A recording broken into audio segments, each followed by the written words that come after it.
Bienvenue sur ma chaîne YouTube, Conscience Nouvelle, du même titre que mon blog. Je suis encore une fois Mangue Christelle Akoussi.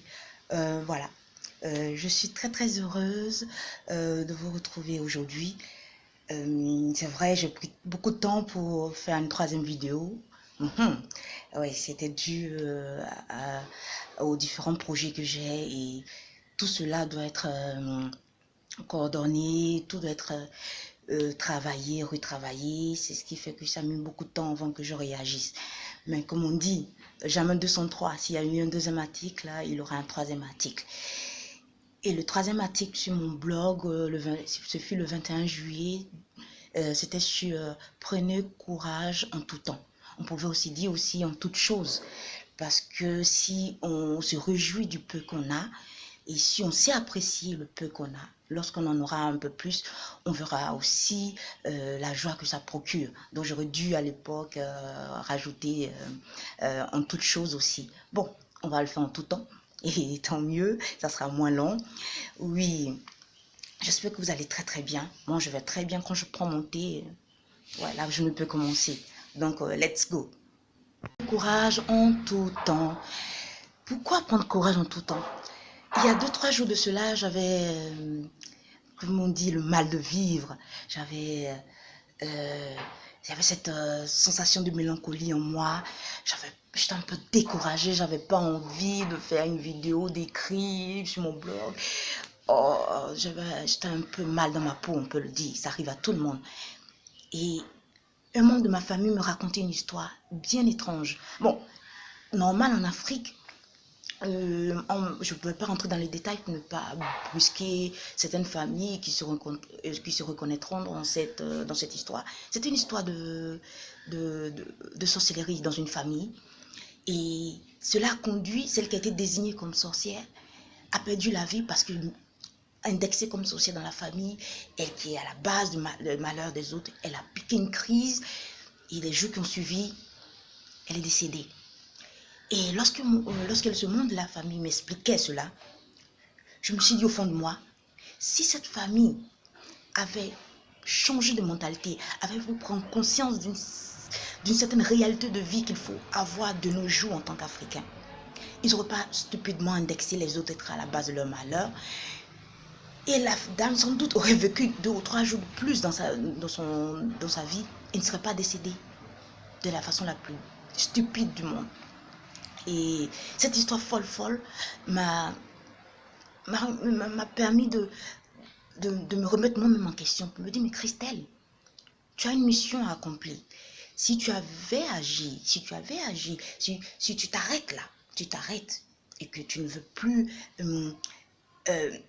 contribuer au changement de mentalité dans ta communauté, le message que tu as apporté n'arriverait jamais. Et ça va détruire plusieurs familles comme cela. Dans cette mission, il ne s'agit pas de toi. C'est pour cela, tout ce projet sur le développement personnel ne porte pas mon nom, Mangue Christelle Akoussi. Ça s'appelle Conscience Nouvelle. Donc, il ne s'agit pas de moi, il s'agit d'une mission. Je dois m'effacer. Que j'ai envie de faire une chose ou pas, cela n'est pas au centre de cette mission. Ce qui est au centre de cette mission, c'est de contribuer au changement de mentalité. Et ça m'a boosté. Je me suis dit, ok, je vais faire ma troisième vidéo. Ça pourra aider quelqu'un, ça pourra aider des familles. Ça pourra un peu bouger ces vérités déjà établies dans nos sociétés. Et voilà, parce que moi-même, j'aime beaucoup encourager les gens. Depuis la nuit des temps, tous ceux qui me connaissent savent que mon mur de Facebook n'a jamais été privé. Mon mur privé de Facebook n'a jamais été fait pour montrer comme des fois je suis plus heureuse que d'autres filles, plus heureuse que d'autres personnes, et que je fais l'Europe, je suis bien. Non, mon mur a toujours été en 90% à aider, à donner un peu de joie dans le cœur de certains. Et je sais une chose, et je le dis toujours, lorsque j'encourage quelqu'un, indirectement je m'encourage moi-même. Je me sens revivre. Et Éric Sellerier disait comme cela, chaque jour qui passe, on a besoin d'encouragement. Parce que nous sommes des humains. Et les humains ont toujours besoin d'être encouragés, d'être boostés, d'être activés. Et c'est pour cela que je suis là aujourd'hui pour vous parler de ce thème que j'avais écrit il y a 2 mois de cela. Prenez courage en tout temps. Il est vrai que dans nos sociétés, il y a beaucoup de choses qui ne marchent pas. Prenons le cas par exemple du chômage, des jeunes. C'est vrai, partout dans le monde entier, il y a une crise économique qui fait qu'on ne peut pas engager tout le monde de la façon la plus naturelle du monde. Mais en Afrique, c'est un cas particulier, comme donc comme tout domaine. En Afrique, c'est toujours un cas gravissime.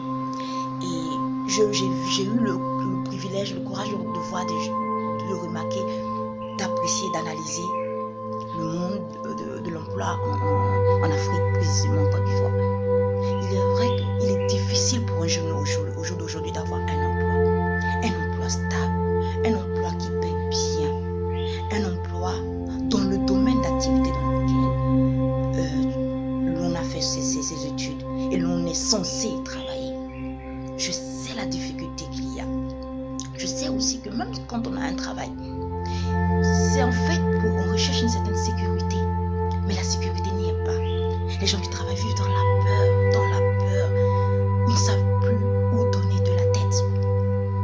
Je sais aussi que ceux qui veulent, qui ne sont pas diplômés, hélas, il y en a beaucoup en Afrique, et ceux qui veulent faire l'expérience d'une liberté financière n'ont pas d'aide du gouvernement. C'est un gouvernement inexistant. Ils ne savent plus à qui s'adresser. Tellement la corruption est élevée dans le domaine de l'entrepreneuriat. Ils sont livrés à eux-mêmes. Ils ne savent pas s'ils ont fait le meilleur des choix en recherchant la liberté financière au lieu de la sécurité financière dans un emploi qu'ils n'auront jamais. L'État-providence n'existe plus. Ce qui a conduit beaucoup de jeunes à penser à la voie de l'immigration. Beaucoup de jeunes n'ont pas le minimum pour vivre dans leur pays. Et ça pousse ces jeunes-là à envisager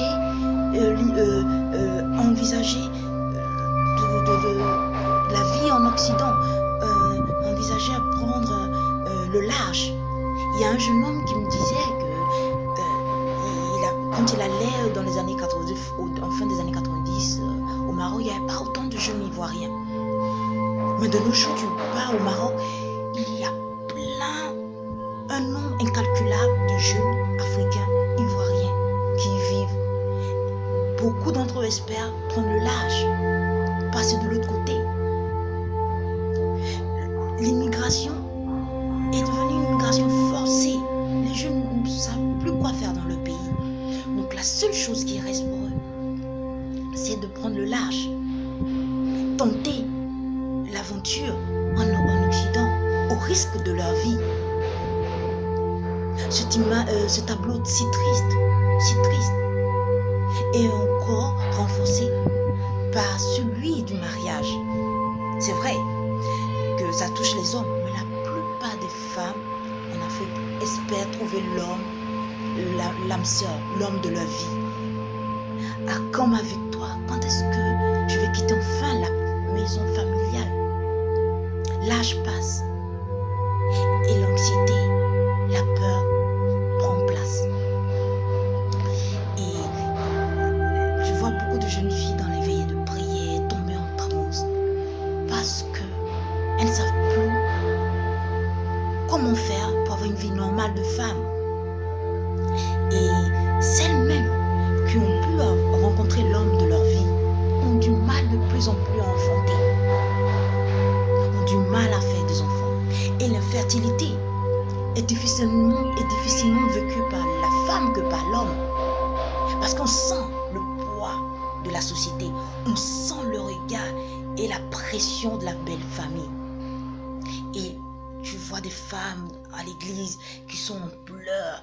Et j'écoute souvent les radios confessionnelles, les radios religieuses. Tu vois beaucoup de femmes qui appellent, qui demandent qu'on prie pour elles. Elles pleurent. Elles ont des mal, elles ont des problèmes gynécologiques Et c'est difficile, c'est très très très difficile à vivre. Mais en ce jour, j'ai une nouvelle. Et là, ce n'est pas bon. Demain, c'est la fin du monde. C'est vrai, on a moins de 24 heures à vivre. Mais laisse-moi te dire une chose. Ne te laisse pas abattre. Ne te laisse pas abattre.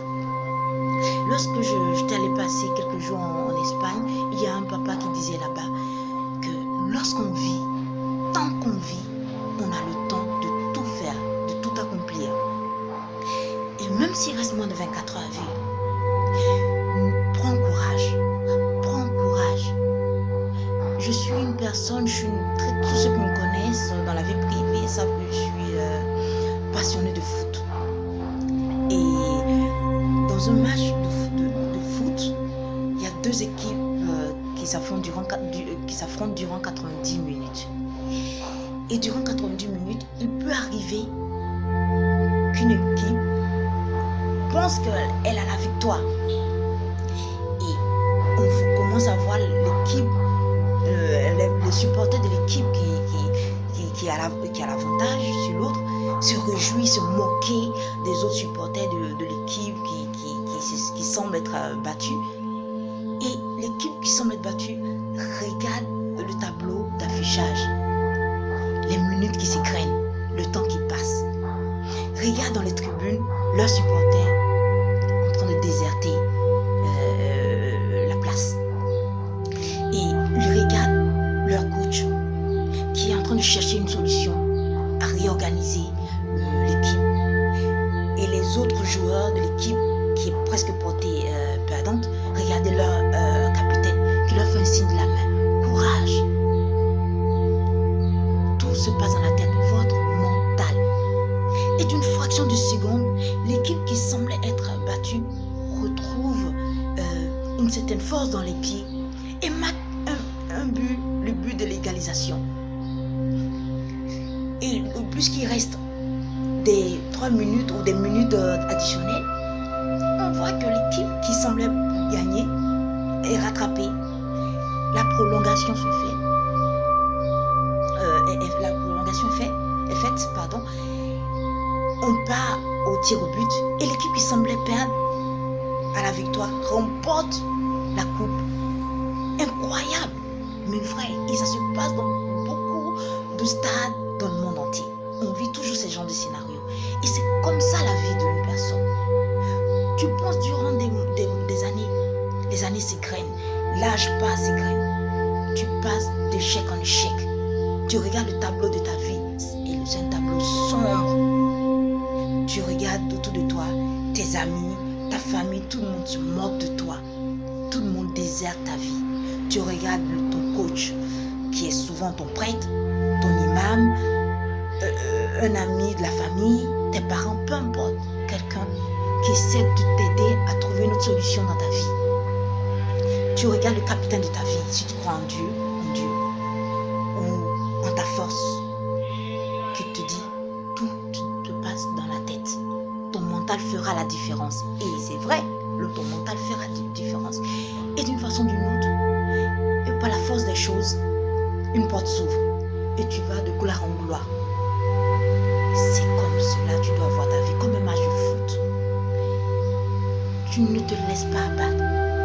Le monde peut se crouler autour de toi, mais tant qu'on n'a pas sifflé la fin du match, tant que tu vis, tu as le temps de tout faire. Je suis là pour t'encourager. Et j'aime beaucoup un mot en espagnol, le mot ánimo. Le mot de courage en espagnol, c'est ánimo, qui veut dire animer. Il y a l'action là-dedans. Et je te dis en ce jour, je suis là pour t'activer, pour animer quelque chose en toi. Peu importe le tableau de ta vie, prends courage. Aie les yeux rivés vers ta foi. Aie le courage de continuer tant que tu vis. Il fera un jour et tu remporteras la victoire de ta vie. Toutes les batailles de ta vie, tu remporteras cela. Mais je te dis encore une fois, n'abandonne jamais. Face à chaque situation, n'abandonne jamais. Arme-toi de courage. Arme-toi de courage.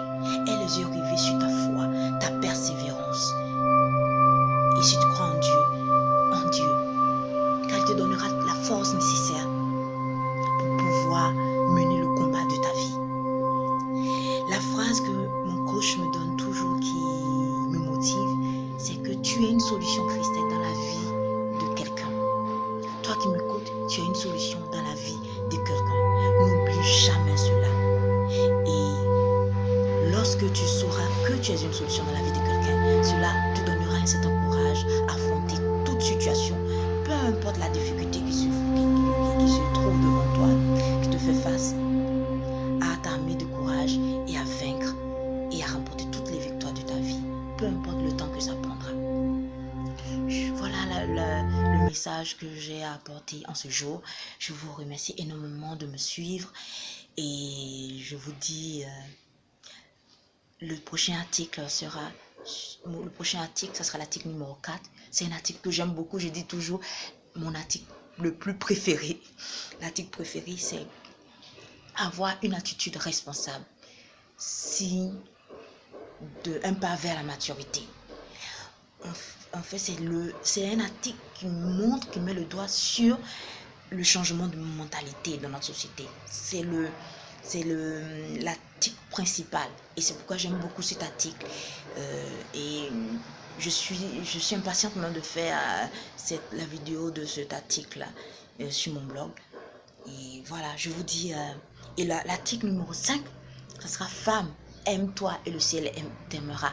Un article formidable aussi pour les femmes et qui feront en sorte que les femmes sentent, connaissent leurs valeurs et sachent ce qui est bon pour elles, pour leur bien-être. On se dit à la prochaine pour l'article numéro 4. Et j'ai oublié de vous dire que j'ai ma page Facebook officielle et les lives vont commencer très très bientôt. Mon site internet qui me prend beaucoup de temps à construire sera prêt en début octobre. Et il y aura plein de choses là, sur ce site-là. Ça sera un site jumelé, blog et site. Et boutique en ligne, espace beauté, santé, ça sera génial. Et je suis impatiente pour l'article numéro 4 qui est encore une fois avoir une attitude responsable, un pas vers la maturité. On se dit à bientôt.